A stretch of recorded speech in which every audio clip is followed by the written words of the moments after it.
요새 국감장에서 정말 맹활약입니다. 얼마나 지금 피곤할까요? 오늘도 굉장히 귀한 시간 내서 짧게 매불쇼를 찾아주셨습니다.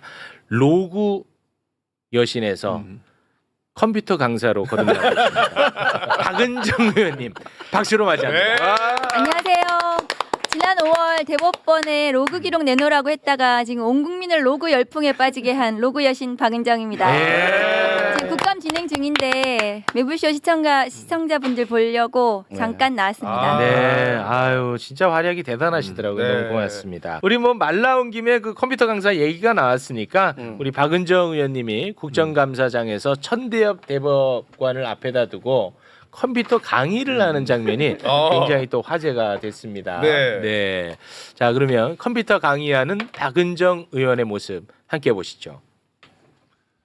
일단 이 사건이 그러면은 스캔이 되어 있었다면 대법관과 대법원장 컴퓨터 가셔가지고 윈도우 키와 영문 R을 눌러서 실행창을 실행하시고 천대엽 이벤트 표정. 뷰어 명령어를 천대엽 입력하셔야 표정 보라고. 된답니다. 그리고 그 창이 실행이 되면 윈도우 로그를 누르고 보안 탭을 클릭하시고 그 보안 탭을 클릭하신 이후에 3월 27일부터 5월 1일 사이에 로그 기록을 추출이 가능하다고 합니다.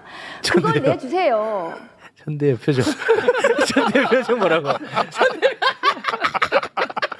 저게 천대엽 처장의 표정이 제가 행정병이지 않았습니까? 아, 행정병. 선임한테 인수인계 받을 때 그렇습니까? 아, 네. 저때 어땠나요, 아니, 분위기가? 그러니까 전자문서를 처음에 받다 그랬어요. 5월 2일 날. 그래가지고 로그 기록을 내놓으라고 했는데 안 내놓는 거예요. 그래서 그런데 이제는 이제 전자문서를 보는 게 지금 형사법상 종이 기록이 원칙이어서 네. 전자문서를 봤다고 하면 뭔가 위법이 될 것 같은지 점점 전자문서 봤다는 말이 좀 없어지고 그래가지고 그럼 이 로그 기록을 추출하는 걸 몰라서 로그 기록을 못 내놓는 건가 해서 가서 이제 직접 말씀을 드렸죠. 네. 근데 종이 기록을 또 받는지 부분을 물어도 대답도 안 하고 그 종이 어디 갔냐고 물어봐도 어디 갔는지 아는 사람이 아무도 없었습니다. 대법원에. 맞습니다. 예, 국정감사장에서. 네, 이 사건 기록을 반드시 종이 문서로 봐야 된다는 것을 이번에 국정감사를 통해서 저도 이제 배웠는데 네. 그것과 관련해서는 천대엽도 그렇게 이야기를 했어요. 맞아요. 그래서. 종이 문서만이 법적 효력이 있다. 직접? 직접 얘기했어. 전자 문서는 효력도 없는 거다. 박은정 그만 좀 해라. 이렇게 얘기를 했습니다. 네. 함께 보시죠. 이 사건의 효력이 있는 이제 원본 형사 사건에서 기록은 이제 종이 기록입니다. 스캔 기록은 말씀드린 것처럼 이제 10월부터 이렇게 전자와 법이 도입되기 전까지는 편의상 그걸 갖다 보조 수단으로 장착한 것이기 때문에 이제 그 스캔 자체가 불법도 아니고 또 거기에 어떤 그렇다고 해서 법적인 효력이 부여되는 것도 아닌 그야말로 이제 편의적 보조적인 부수적인 장치라는 말씀만 약간 드리겠습니다. 예, 그래서 이제 전자문서 얘기하지 말라. 이젠 그래서 복사하는 방법을 또 알려주셔야 될 것 같습니다. 복사기 앞으로 가셔서 근데 이 종이 복사를 한 사람이 지금 단 한 명도 나오지 않고 있습니다. 단 한 명도. 복사한 걸 본 사람도 지금 단 한 명도 나오지 않고 있는 상황. 이 대단히 문제가 그러니까 실제로 본인들이 전자로 해서 했다고 한 것은 이게 오랫동안 기록을 봤다고 얘기하고 싶었던 건데 그게 불법이라고 본인이 인정한 걸 얘기하면 결국 이틀 만에 했다는 게 증명이 돼버리는 거잖아요. 이게. 네. 안 봤다는 게 일단 자백이라고 그렇죠. 자료 안 보고. 생각해요. 예. 네. 법원이잖아요. 네. 법관분들은 증거 재판주의, 증거에 굉장히 예민하신 분들이에요. 만약에 정말로 스캔을 한 로그 기록을 가지고 만약에 기록을 봤다, 파일을 봤다, 또는 복사한 문서를 봤다, 아마 국감장에 그 문서 다 들고 왔을 겁니다. 이거 보세요 이러면서 우리가 증거를 가지고 있어요 맞아. 이러면서 카트에다가 종이를 끌고 왔을 거예요. 맞아. 없는 겁니다. 네. 근데 저희 민주당 이 민병두 전 의원이 계산을 해봤어요. 너희들이 만약에 복사를 했다고 하면 일반 복사기로 출력을 하면 7만 페이지 14명 거 하면 68일 걸린답니다. 고속 복사하기로 하면 34일, 초고속으로 해도 20일이 걸리는 거예요. 복사만. 복사하는 데만 계속 복사를 하는 데만. 근데 그러니까. 어떻게 했겠습니까? 네. 그 결론 정해놓고 검토 보고서 가지고 이제 그 결론과 관련된 어떤 그런 토론 정도 하고 이미 끝내버린 거죠. 그렇습니다. 그거는 이제 이미 모든 국민들이 알고 있는 이거는 사실입니다. 사실 게임 끝난 거예요. 이렇게 네네. 게임이 끝난 문제를 어떻게 해서든 거짓말로 위기를 모면하려다 보니까 천대엽이 발언이 계속 자신의 발언을 배척시키는 발언을 또 하게 돼. 스스로. 네. 요거를 또 그 박은정 의원님이 예, 국감장에서 또 이야기를 했었는데 저희가 따로 또 정리한 게 있거든요. 네. 천대엽의 발언 잠깐 좀 한번 올려주시겠습니까? 네. 자, 5월 2일하고 5월 4일 다르고요. 5월 14일이랑 9월 24일이 완전히 배치됩니다. 그렇죠. 5월 2일 보면은 모두 다 천대엽의 발언입니다. 모든 사건은 전자문서화가 된다. 이 전자문서 7만 페이지를 대법관들이 스캔해간 것으로 확인이 되고 있다. 대법관이 기록을 안 보고 판결하는 경우는 없다. 그런데 이틀 뒤인 5월 4일 날 기록을 모두 읽어야만 판결할 수 있는 건 아니다. 그리고 5월 14일 날 개별 법관들이 헌법과 법률과 양심에 따라서 독자적으로 판단했으리라고 믿는다. 근데 9월 24일에는 절차를 주재하는 대법원장이 일일이 대법관들의 의견을 확인한 다음에 후속 절차로 나아갔다. 이게 본인도 이게 감당이 안 되는 거예요. 그러니까요. 네, 감당이 아예 안 됩니다. 맞아요. 네. 본인이 사실은 했던 말을 본인이 계속 뒤집고 있는 거예요. 그렇습니다. 그러니까 신뢰가 떨어질 수밖에 없는 네. 거죠. 이제 그러다 보니까 또 시간을 자기들은 또 벌 수밖에 없으니까 3월 28일에 기록을 보기 시작했다고 한 거예요. 네. 그런데 추미애 의원실이 대법원으로부터 받은 공식 문건에는 사건의 기록을 4월 22일에 나눠준 것으로 또 나오지 않았습니까? 네. 그 문건 요 중에 저희가 메모 적힌 게 뭔지 잘 모르겠다. 네. 이걸 조금 궁금해했었는데 네. 이 건에 대해서 대한민국에서 가장 해석을 잘하는 사람이 우리나라에 살고 있다고 네. 곽수산 씨가 제게 제보를 해줬어요. 했군요. 네. 그게 바로 김정한 변호사입니다. 네. 요거를 해석을 해주겠답니다. 문건 올리고 해석 부탁드립니다. 저 이제 인수인계서라는 게 뭐냐면은요. 아까 말씀드렸던 형사 기록 같은 경우는 다 종이로 이제 그 기록을 보게 돼 있습니다. 네. 나머지 지금 민사 행정 나머지 사건들은 다 전자 파일로 하기 때문에 특별히 인수인계가 필요가 없어요. 그런데 이제 종이 기록 같은 경우는 종이 기록 자체가 증거기 때문에 이게 없어지면 큰일 나거든요. 네. 그러니까 이게 왔다 갔다 할 때 당연히 인수인계서를 써야 돼요. 그러니까 인수인계서는 언제 누가 이걸 인수인계했다만 기록하면 되잖아요. 저 인수인계서는 글씨가 들어갈 이유가 없는 겁니다. 문장이 들어갈 이유가 없는 거예요. 저기 지금 문장이 들어가 있는 것 자체가 사실은 말이 안 되는 것이고 이례적인 거죠. 뭔가 지금 절차에 문제가 생겼다라는 증빙이 돼버리는 거예요. 저 인수인계서에 지금 4월 22일이라고 나와 있고 위에 2차라고 써 있는데 2차는 저건 분명히 이제 대법원 1부, 2부, 3부에 2부에 이제 대법관을 가나다라 마바사 자차로 붙이거든요, 이름을. 2부에 차 대법관에게 가는 기록 인수인계서인데 인수인계를 하려고 봤더니 저 앞에 이제 숫자들은 이제 저 책 권수 이런 거거든요. 이제 기록이 너무 많으니까 권수가 1권, 2권, 3권 나뉜단 말이에요. 봤더니 책이 없는 거예요. 이 기록이 만약에 실제로 그러니까 사실이라면 사실이라고 가정한다면 이 기록을 먼저 본다고 누가 가져갔었네요. 이걸 적어놓은 건데 사실인지 아닌지는 알 수가 없죠. 예, 미리 본다고 가져간 걸로 하자라고 적었는지 일단 저기에 문장이 적혀 있는 자체가 이미 뭔가 절차에 고장이 났다는 뜻입니다. 저거를 제가 물어봤어요 대법원. 오, 네네. 가서. 네. 누가 썼는지 몰라요 아무도. 그걸 또 몰라요? 답을 안 해요. 누군지를 특정을 모르겠다고 하더라고요. 그 천대엽 행정처장이 네. 그거 이 글자를 누가 썼는지에 대해서 제대로 된 답변을 못하는 것 같았습니다.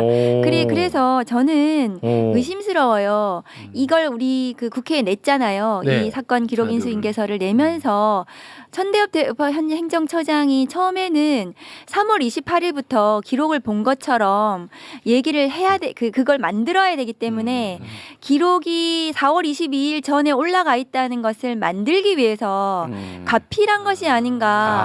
알리바이를 위해서 그런 의심이 좀 전 들어가지고 그렇게도 또 볼 수 있겠군요. 누가 썼는지 그리고 위에는 어느 위 대법관이 위인지 아니면 재판 연구관이 위인지 위에 올라갔다는 게 어디에 올라갔다는 것인지를 물어봤는데 답을 제대로 못했습니다. 대법원에서. 그렇게도 또 해석할 수 있겠네. 그래서 이게 무슨 계속 계속 오리무중으로 빠지는 거예요. 답변을 하면 할수록 이 사건은 굉장히 미스테리한 사건이 되고 있습니다. 그러니까 모든 문서는 그 문서를 누가 작성했는지가 제일 중요하거든요. 아무리 작은 문서를 쓰더라도 누가 작성했는지를 쓰고 우리가 사인끼리 계약을 할 때도 서명이라는 걸 합니다.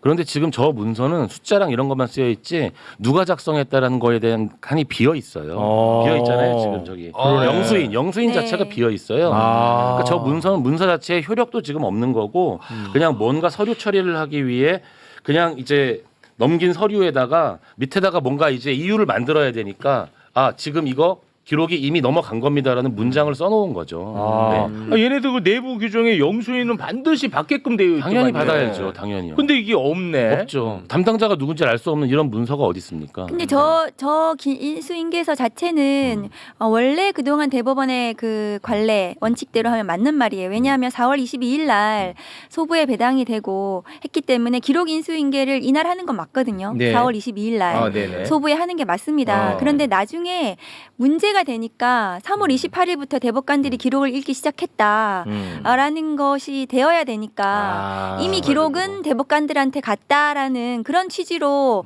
하기 위해서 저걸 쓴 건 아닌가 이런 의심이 저는 드는 거죠.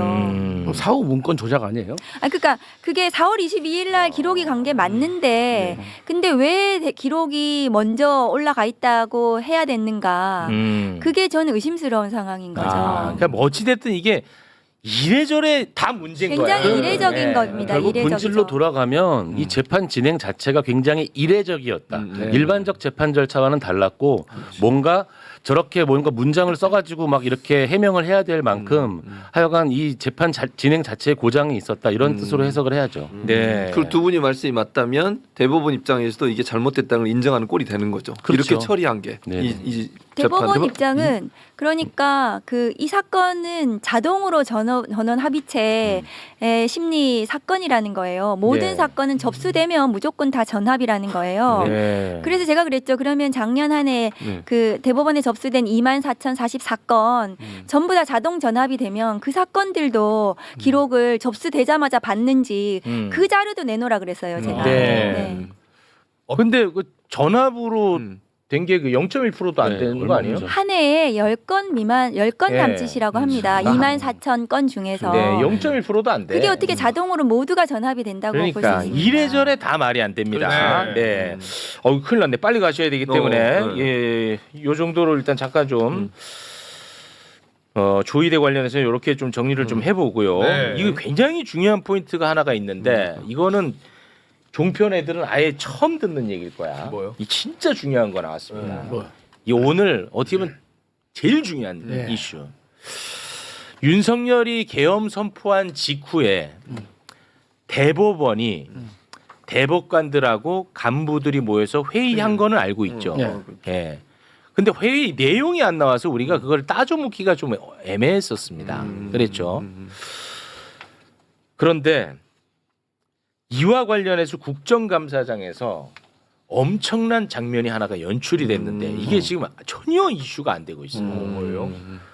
계엄 선포 당시에 조의대 대법원은 계엄을 동조하려고 했던 것 아닌가 하는 느낌이 드는 천대엽의 발언이 나왔습니다.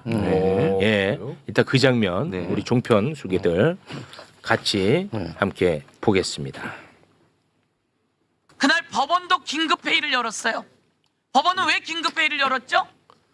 당연히 계엄이 만약 합법적이었다면은 저희들이 이제 계엄에 따라야 될 조치가 있고 또 이제 사법부의 그렇죠. 작동이 정지되기 때문에 저희들로서는 굉장히 시급한 상황이었습니다. 합헌 저게 그 국감장에서 굉장히 밤늦게 나온 발언이어가지고 그게 크게 지금 모든 분들이 네. 그 주목을 안 하고 계시는데 아마 다 처음 봤을 거예요. 처음 봤어요. 충격적인 발언이에요. 네. 저게 계엄이 합헌합법이었다면 네. 법원이 취해야 될 조치에 대해서 논의했다는 네, 거거든요. 맞아요. 그러면은 법원이 이 계엄을 인식하는 인식하는 관점을 말해주는 겁니다. 이번에 박성재 법무부 장관의 영장이 기각됐는데 네. 기각 사유가 위법성, 그러니까 피의자의 위법성 인식 경위에 대해서 논란이 있다는 거잖아요. 네. 그게 그 법관의 계엄을 바라보는 시각을 전 나타내는 거라고 생각합니다. 아. 그래서 지금 천대엽 법원 행정처장이 저렇게 발언하는 것, 대법원이 계엄을 바라보는 시각과 박성재 영장을 기각한 판사의 계엄에 대한 시각과 아울러 나아가서 그러면 위법성을 인식을 했는지가 논란이 되면 윤석열도 내란 당시에 위법성 인식 안 했다고 하면 무죄인 거 아니에요? 이게 엄청 거기까지 연결이 중요하네. 되는 굉장히 심각한 법원의 심각한 인식입니다. 법원의 인식, 이 계엄에 대해서 법원의 인식이지. 엄청 중요한 포인트 맞죠? 저는 그 박성재 그 구속 기각이요. 지금 내란 사건과 관련된 굉장히 중요한 변곡점이자 어떤 정말 위험한 사인이라 정말 오. 가장 위험한 어떤 그 상징이라고 생각을 야, 하거든요. 큰일이네. 이게 구속영장을 기각하면서 일반적인 뭐 도주 우려, 정말로 너 출석 열심히 하니까 도주 우려가 없어. 이것도 사실 받아들이기 힘든 거긴 한데 왜냐하면 범죄의 중대성을 봤을 때 이 범죄의 중대성이라는 게 내란죄는 살인죄보다 더 심한 범죄거든요. 그렇습니다. 국가의 존립 기반을 흔드는 범죄이기 때문에 네. 이거는 형량이 가장 센 범죄란 말이에요. 네. 그런데 도주 우려가 없다. 이렇게 판단을 해도 받아들일 수가 없는데 법률가로서 받아들일 수가 없는데 거기에 위법성 인식이 얘기가 나왔잖아요. 네. 그 위법성 인식이라는 게 뭔지를 간단하게만 잠깐 설명을 드리면 범죄가 성립하려면 이 범죄 행위가 있어야 돼. 구성 요건이라 그러거든요. 그거는 행위를 판단하는 거고요. 위법성의 인식은 행위자가 이걸 어떻게 생각했는지의 문제입니다. 이게 우리가 책임이라고 얘기를 하는데요. 쉽게 말하면 위법성의 인식, 내가 이 행위를 하는 것이 잘못인 줄 몰랐다 나는. 그러면 그건 행위자마다 그 주의도가 달라지겠죠. 다 다르죠. 그래서 보통 이제 판례 중에 어떤 판례가 있냐면 총을 함부로 사용하면 안 되는데 멧돼지를 잡기 위해 총을 쐈어요. 총을 쐈는데 얘가 총을 쏘기 전에 공무원한테 물어봅니다. 나 총 쏴도 돼요? 그러니까 쏘세요 해서 쐈어요. 그랬는데 사실은 쏘면 안 되는 거였거든요. 굉장히 엄격한 허가를 받아야 돼요. 그래서 기소됐는데 공무원한테 물어봤으니까 너는 총 쏘는 거에 위법성이 없었다. 무죄 이렇게 나온 판례가 있어요. 이게 위법성의 인식이거든요. 네. 그러면 지금 법무부 장관인데 법무부 장관이 누구한테 뭘 물어봐가지고 자문을 얻어가지고 자기가 위법성의 인식이 없었다? 말이 안 되죠. 일단. 안 되죠. 말이 안 되는 네. 거고 이 판사가 보기에는 그러면 이 계엄과 관련된 일련의 절차에 있어서 얘가 이것이 범죄가 아니다라고 생각을 했을 것이다 라는 것을 인정한 게 돼버리는 거예요. 인정하게 된 거야. 네. 쉽게 말하면 저기 옛날 그 독일에서 그 아우슈비츠에서 사람들 이렇게 죽이는 사람들이 위에서 시키는 대로 했다 그러잖아요. 위법성의 인식이 없었다 이렇게 주장하는 거거든요. 그것도 사실은 말이 안 되는 거거든요. 네. 우리 판례는 사실 법률의 부지는 인정하지 않는다 이래가지고 위법성의 인식을 굉장히 좁게 해석합니다. 그럼에도 불구하고 구속 영장 기각하면서 위법성의 인식에 다툼의 여지가 있다. 저는 이번 내란 재판 진행에 있어서 가장 위험한 어떤 그 사인이 나왔다고 생각을 해요. 큰일이네. 박성재 장관은 법률가잖아요. 네. 검사 출신이고. 큰일이야. 그날 국회에 시민들, 법률을 잘 모르는 시민들도 이것이 불법한 계엄이라고 하면서 다 달려왔지 않습니까? 네. 그런데 박성재 장관이 위법성 인식에 대해서 뭔가 문제가 있는 것처럼 그것이 기각 사유가 되는 것은 굉장히 충격적입니다. 그러니까 이게 지금 다 연결돼 있는 거야. 윤석열이 계엄을 선포한 직후 대법관들은 이게 위법한 계엄이 아니라고 판단했을 가능성이 높아요. 그래서 우리가 계엄 안에서 어떤 역할을 할지를 회의했을 가능성이 굉장히 높단 말이야. 그러니까 조이대가 12월 4일 출근할 때 이 계엄에 대해서 물어보는데 말을 못 합니다. 그런 거죠. 그리고 119 서부지법 폭동 때도 천대엽이 뭐라고 하는지 알아 몰라. 알아. 뭐라고 했어? 얘기해봐. 나 지금 화 많이 나 있으니까 아니. 신중하게 대답해라. 그럼 내가 대답을 할 수가 없어. 이거 뭐 마치 토시까지 틀리면 이거 혼날 것처럼. 서부지법 폭동이 일어났을 때도 천대엽이 뭐라고 했냐면 우리가 잘못한 게 없는지 돌아볼 필요가 있다라고 맞아요. 얘기를 했어. 이거 완전 미친 발언이야. 이게 인식이 지금 다 연결돼 있다는 거야. 이번 박성재까지 박정호입니다. 이 판사 이름은 박정호 판사. 야 이거 너무 심각하네. 그러니까 박정호 판사는 거의 지구현 판사 수준이에요. 이 영장 기각될 수가 없습니다. 내란 중요임무 종사자애들에 대해서는 영장이 발부가 됐어요. 이상민 장관하고 거의 비슷한 구조이거든요. 더 심한 구조죠. 그렇죠. 네. 그런데 이 영장을 기각하면서 그냥 도주 증거인멸 우려라고 쓸 수가 없는 거예요. 그러니까 이 위법성 인식을 가지고 썼는데 이것은 굉장히 제가 24년 검사하면서도 이런 식으로 영장 기각하는 경우는 보지 못했습니다.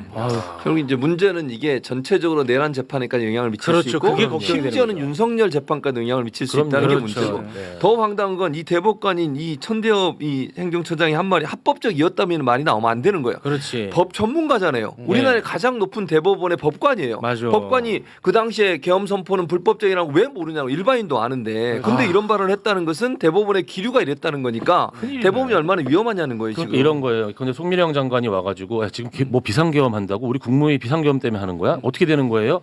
누구한테 물어봐야겠습니까? 박성재 장관한테 물어봐야 되는 거예요. 네. 박성재 장관이 지금 이 비상계엄이 어쩌고 저쩌고 설명을 해줘야 되는 사람이거든요. 그런 어떤 법무부 장관으로서 지금 이 비상계엄이 진행되는 거에 대해서 위법성의 인식이 없었다. 본인은 합헌적인 그 비상계엄이었다라고 주장을 했겠죠. 네. 그러니까 그 부분에 대해서 다툼의 여지가 있다라고 인정을 했다는 게 말이 안 되는 거거든요. 근데 지금. 위법성의 인식이 네. 없었다. 네. 이렇게 판단한 박정호는 진짜 심각한 게요. 네. 당시에 박성재가 회의를 열었지 않습니까? 네네. 그때 그 중에 회의 참석자 중 한 사람이 이 계엄의 위법성 여부를 좀 알아봐야 되지 않겠냐고 했을 때 갑자기 생각나는데 맞아요. 박성재가 이렇게 X표를 치면서 하지 말라고 했어요.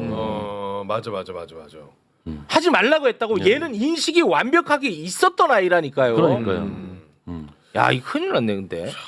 그리고 이거 이미 증거 인멸도 했잖아요.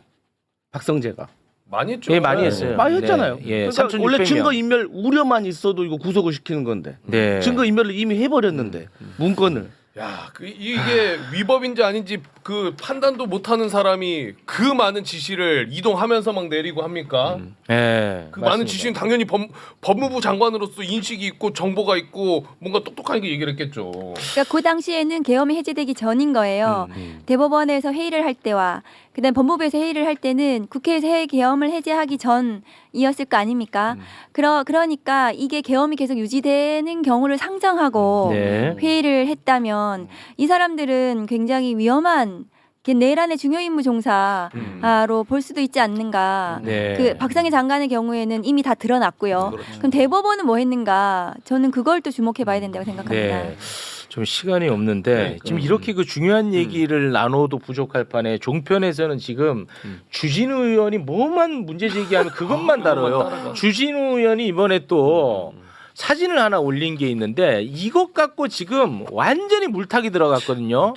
예, 지금 뭐라고 하고 있어요, 지금 주진우?